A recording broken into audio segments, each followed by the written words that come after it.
who is going first and which sprints are we actually assigning this work on. Let's say we have this team A and team B, and team A is dependent on team B. So team A will tell me on what sprint do they plan to do their work.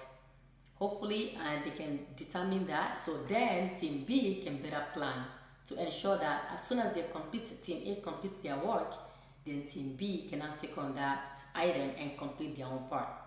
So it's very important to start all this conversation early and at other time. So when you go through the breakout room session during PI planning, you just continue from where you left off. You're just having that validation from each team. So I'm also identifying that. So let's say we already identify our dependency, we already identify our risks.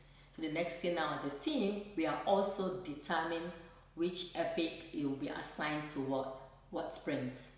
If so, is there any correlation within the epic? Is there any sequence? So that's something I'm asking the whole team. Is there any sequence? Is there any other thing that's going to be built off of anyone?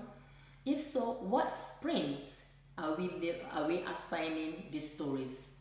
It's very, very important, right? Because we all know that sometimes we have 5 sprints in one PI. It depends. I've seen also a company having 6 sprints in one PI. So we have to determine in which sprint are we doing what? Which epic or which story is going in what sprint? If so, I'm also looking at my capacity at that sprint and looking at the workload and looking at my capacity, the current available velocity we have, and comparing it with the workload for each sprint. It's very, very important we know that ahead of time. Why is that?